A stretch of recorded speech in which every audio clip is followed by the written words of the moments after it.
ఇవ్వండి పీసీఆర్. కిరణ్కి ఇవ్వండి. కిరణ్ సార్ వినిపిస్తుందా సార్? మాట్లాడు సార్. ఫోకస్ అంతా పాపం ఆ కుర్రోడి మీదకి వెళ్తుంది, కానీ వీళ్ళందరూ కూడా అవే మాటలు మాట్లాడారు. ఇప్పుడు వీళ్ళు తప్పించుకోవడం కోసం నా నా నా ఫేస్ కనపట్లేదు, నేను స్క్రీన్ మీదకి రావట్లేదు. యా.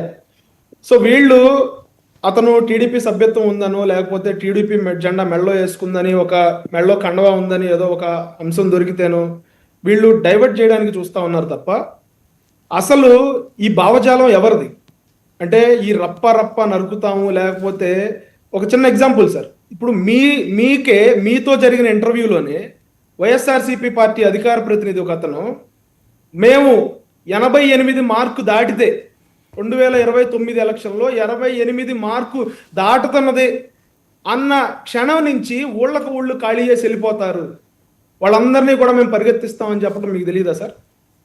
ఆ అంశం మీకు గుర్తులేదా సార్? అంటే నేనేం చెప్తా ఉన్నానంటే, అక్కడ ఒక చిన్నపిల్ల కుర్రోడు అక్కడ ఫ్లెక్సీ పట్టుకుని ఉండొచ్చు, ఆ కుర్రోడిది నేను తప్పు పట్టట్లా.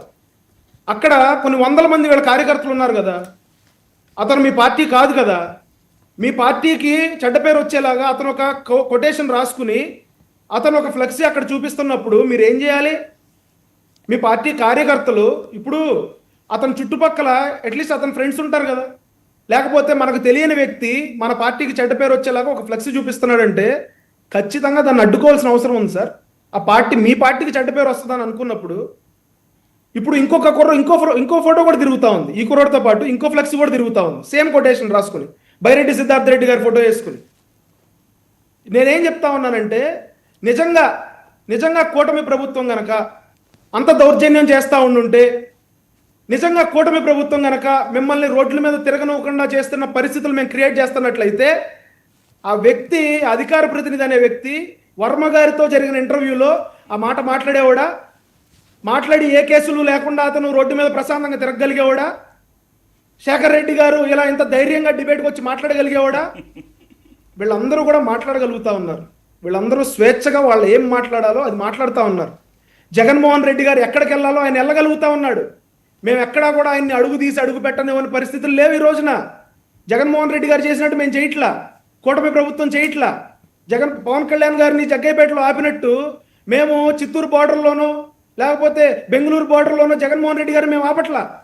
ఆయన చక్కగా ఫ్లైట్లో గన్నవరం వస్తున్నాడు, ఇక్కడెక్కడ తిరుగుతూ ఉన్నారు, మళ్ళీ వెళ్ళిపోతా ఉన్నారు. ప్రశాంతంగా వైఎస్ఆర్సీపీ కార్యకర్తలు, నాయకులు కూడా కూటమి ప్రభుత్వాన్ని యథేచ్ఛగా, పోలీస్ అధికారులను యథేచ్ఛగా బెదిరిస్తా ఉన్నారంటే అది కూటమి ప్రభుత్వం యొక్క మంచితనం, అది కూటమి ప్రభుత్వం యొక్క మంచితనం. ఇకపోతే ఆ పోస్టర్ చూపిస్తా ఉన్నారు కదా, బైరెడ్డి సిద్ధార్థ రెడ్డి గారి పోస్టర్ చూపిస్తా ఉన్నారు కదా, ఆ కుర్రోడు ఎవరు? ఆ కుర్రోడు ఏమైనా జనసేన, లేకపోతే ఆ కుర్రోడు ఏమైనా బీజేపీయా? నేనేం చెప్తా ఉన్నానంటే వైఎస్ఆర్సీపీ కార్యకర్తలకు కూడా చెప్తా ఉన్నా, మీరు ఈ ఫోబియాలోంచి బయటికి రండి. రేపొద్దున చిన్న కేసు అయితే జీవితం ఖండం అయిపోద్ది. మీరు మీ నాయకుడు ఏదో బలంగా మాట్లాడాడనో, లేకపోతే మీ నాయకుడు మిమ్మల్ని ఆ రక్తం ఉడికేలాగా 2 కమెంట్స్ చేశాడనో దాన్ని మీరు అవపోసాన్ని పట్టుకోవాల్సిన అవసరం లేదు. ఎందుకంటే చెప్తా ఉన్నాను వర్మ గారు, ఎందుకంటే మాకు లైవ్లో జరిగిన ఎగ్జాంపుల్ వర్మ గారు, పవన్ కళ్యాణ్ గారు మా అధికార ప్రతినిధులందరితో మీటింగ్ పెట్టినప్పుడు ఇంటర్నల్గా ఆయన మా అందరికీ చెప్పిన మాటలు, నేను జగన్మోహన్ రెడ్డి గారిని హార్ష్గా మాట్లాడవచ్చు, మేమిద్దరం సముజ్జలం కాబట్టి మేము మాట్లాడవచ్చు, నేను మాట్లాడాను కదా అని చెప్పి మీరు ఏకవచనంతో జగన్మోహన్ రెడ్డి గారిని మాట్లాడొద్దని చెప్పిన వ్యక్తి మా నాయకుడు. మేము మాట్లాడుకుంటాం ఒక స్థాయి వ్యక్తులు, నేను మాట్లాడాను కదా అని చెప్పి మీరు ఏకవచనంతో మాట్లాడొద్దు, నేను మాట్లాడిన మాటలే మళ్ళీ మీరు రిపీట్ చేయొద్దని చెప్పి మా అందరికీ హితబోధ చేసిన వ్యక్తి నా నాయకుడు. ఇకపోతే ఇందాక వీడియోలు చూపించారు శేఖర్ రెడ్డి గారు, ఆ వీడియోలో పవన్ కళ్యాణ్ గారు మాట్లాడిన కాంటెక్స్ట్ ఈ రాష్ట్ర ప్రజలకు తెలియదా సార్? వైఎస్ఆర్సీపీ పార్టీకి తెలియదా? మీకు తెలియదా?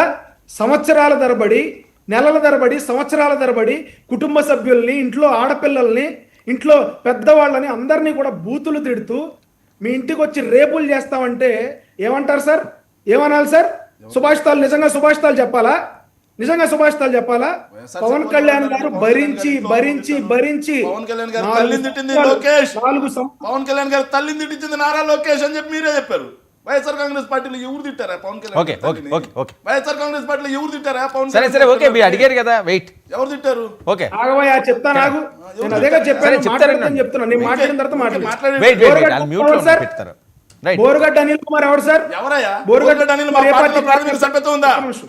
ఎవరా బోరుగడ్డ అనిల్? మా పార్టీ అధికారం ఉందా? మా పార్టీ నాయకుడా? కాకపోతే మా ఒక్క నిమిషం. పార్టీలో ప్రాథమిక సభ్యత్వం ఓకే, ఉందా బోరుగడ్డ వెయిట్ అనిల్కి? Wait wait wait. మొదటి రోజే చెప్పాం, తిట్టిన రోజే, ఆ రోజు మేము అధికారంలో ఉన్నప్పుడు ఓకే తిట్టిన ఓకే, రోజే శేఖర్ ఇదే వేదిక శేఖర్ మీద శేఖర్